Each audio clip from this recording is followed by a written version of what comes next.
Selamat datang di Beetle Channel, semoga kita bahagia. Jangan lupa subscribe, like, komen dan share agar channel ini semakin berkembang. Terima kasih. Novel Kekuasaan dan Kekayaan. Bab 281. Husilian duduk dengan semangkuk nasi dan terkikik. Jika kamu menyukainya, aku bisa mampir memasak untukmu setiap hari. Haha, Dong Suebing tertawa. Tentu, tapi aku khawatir saudaraku akan cemburu. Mereka bercanda dan mengobrol saat makan malam. Kesan Dong Suebing terhadap Husilian menjadi lebih baik. Dia tidak tahu bagaimana tindakan Husilian di depan pemimpin lainnya, tetapi dia belum pernah mendengar Husilian memasak untuk para pemimpin sebelumnya. Selain itu, sejak dia dipindahkan ke Kabupaten Yantai, Husilian telah banyak membantunya. Meskipun dia tidak dapat membantu masalah yang lebih besar, dia membantu Dong Suebing dengan banyak tugas sepele. Setelah makan malam, Husilian menawarkan diri untuk mencuci piring dan bahkan membersihkan dapur. Dong Suebing merasa malu. Saudariku, terima kasih untuk makan malam hari ini. Aku akan mentraktirmu dan saudaraku suatu hari nanti. Husilian tersenyum dan hendak mengatakan sesuatu ketika teleponnya berdering.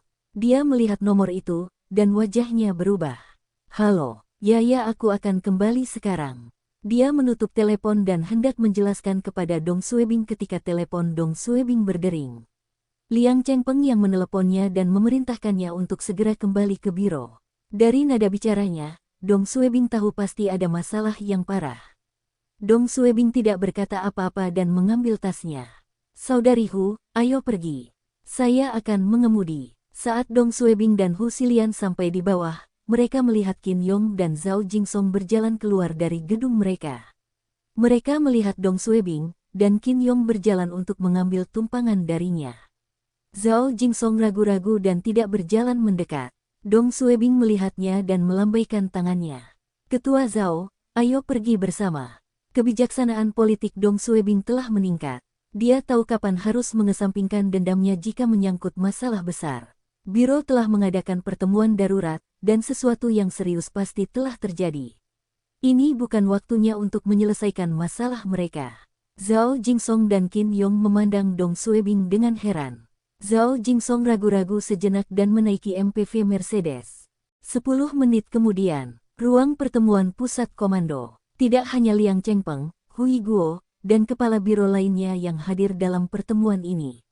Bahkan anggota Komite Partai Kabupaten, Sekretaris Komite Politik dan Hukum, Wang Li, juga ada. Wang Li adalah seorang pria paruh baya dengan mata kecil dan alis tebal. Dia memulai pertemuan secara langsung. Kami baru saja menerima kabar bahwa penjara di provinsi tetangga kami ada yang melakukan jailbreak. 28 narapidana berhasil melarikan diri, 11 diantaranya ditangkap dan 7 tewas, 10 narapidana masih buron dan melarikan diri menuju kabupaten kami. Ini adalah informasi tentang 10 narapidana. Perampok, pemerkosa, del. Semua narapidana yang melarikan diri telah melakukan kejahatan berat. Huang Li merasa gelisah. Setelah pembobolan penjara terjadi, pemerintah kota geram. Bahkan sebelum semua pelarian ditangkap, kepala penjara dicopot dari jabatannya. Aksi ini menunjukkan kemarahan dan keteguhan hati Pemkot. Huang Li percaya bahwa bahkan setelah para pelarian ditangkap, pemerintah kota akan tetap menjalankan tanggung jawab para pemimpin dan orang-orang yang terlibat. Sekarang, prioritas utama adalah menangkap para pelarian. Keamanan publik kota telah memberikan perintah bahwa, jika perlu, petugas dapat menembaki para narapidana dan harus melindungi keselamatan masyarakat dengan segala cara.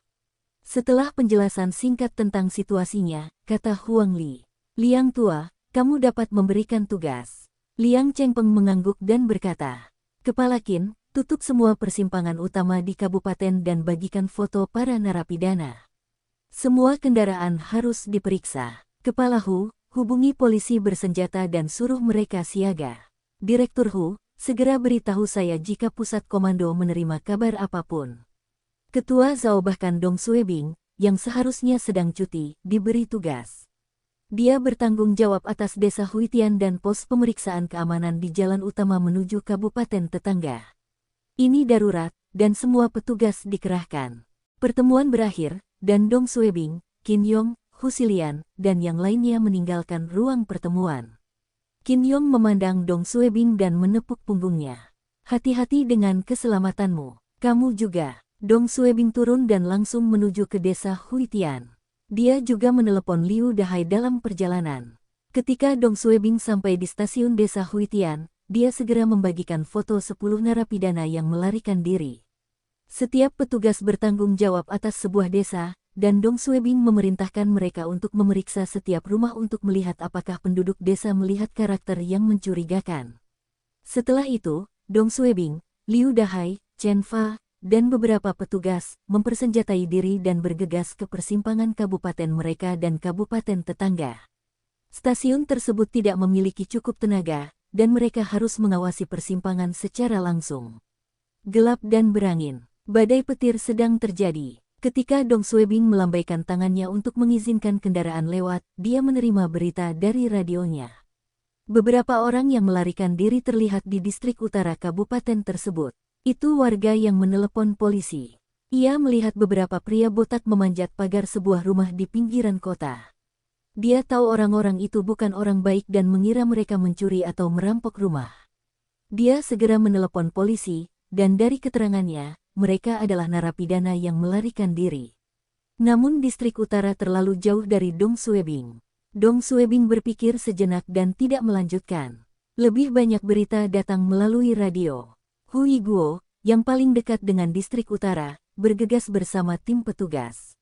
Yang mengejutkan Hui Guo, alamat yang diberikan tidak sesuai dengan deskripsi. Penelepon tadi mengatakan bahwa itu adalah rumah satu lantai, tetapi ketika Hui Guo tiba di lokasi, ternyata itu adalah bangunan 2 lantai. Hu Xilian segera memeriksa rekaman panggilan itu lagi, dan penelepon mengatakan distrik barat dan bukan distrik utara. Operator telepon telah mencatat alamat yang salah. Kedua distrik tersebut memiliki jalan yang disebut Jalan Changsun, dan operatornya melakukan kesalahan ini. Kotoran. Wajah Hu Xilian menjadi pucat. Dia tidak sempat menegur operator itu dan langsung mengganti alamatnya. Dong Suebing berada di distrik barat dan hanya berjarak 5 menit dari Jalan Changsun. Ketika Dong Suebing menerima berita itu, dia tercengang. Dia mengutuk operator telepon. Brengsek, ini adalah masalah hidup dan mati, dan Anda masih bisa melakukan kesalahan seperti itu. Dong Suebing segera masuk ke dalam MPV Mercedes-nya dan memanggil Liu Dahai serta petugas lainnya untuk masuk saat dia melaju menuju lokasi. Petugas lainnya menguat dan mencatatkan senjata mereka. Di depan pintu rumah satu lantai, Dong Suebing memberi isyarat tangan, dan Chu Feng menendang pintu hingga terbuka. Liu Dahai, Dong Suebing, dan petugas lainnya menyerbu masuk dengan membawa senjata. Tidak ada seorang pun di halaman depan. Lampu sebuah ruangan menyala. Dong Suebing berlari menuju kamar. Ruangan itu sunyi, dan Dong Suebing mengerutkan kening. Liu Dahai dan Dong Suebing menyebar di depan pintu kamar. 1, 2, 3 Dong Suebing menendang pintu hingga terbuka dan mengarahkan senjatanya ke dalam. Ah! Seorang petugas di belakang Dong Suebing berteriak. Para pelarian tidak ada di dalam kamar, namun sepasang kaki wanita mencuat dari bawah tempat tidur. Ada noda darah di kaki. Pikiran pertama Dong Suebing adalah mereka terlambat. Liu Dahai mengertakkan gigi dan memanggil petugas untuk mendorong tempat tidur ke samping.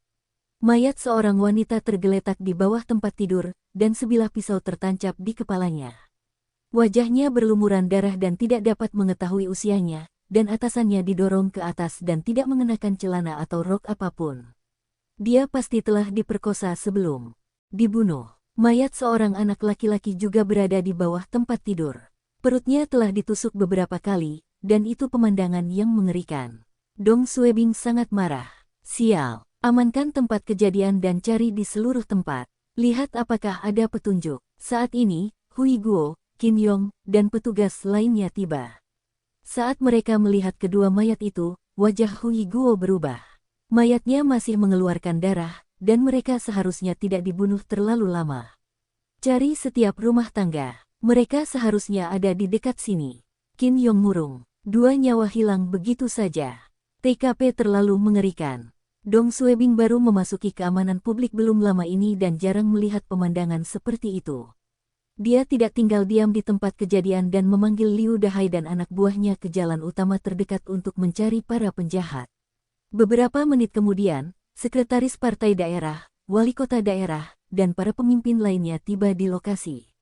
Siang Daova sangat marah ketika mengetahui kesalahan pusat komando. Dia menunjuk ke arah Liang Chengpeng dan memarahi. Jika pusat komando tidak melakukan kesalahan tersebut, polisi akan tiba tepat waktu dan mungkin mencegah pembunuhan perempuan dan anak laki-laki tersebut. Liang Chengpeng tetap diam dan menerima omelan itu. Ini adalah tanggung jawabnya, dan departemennya lah yang melakukan kesalahan ini.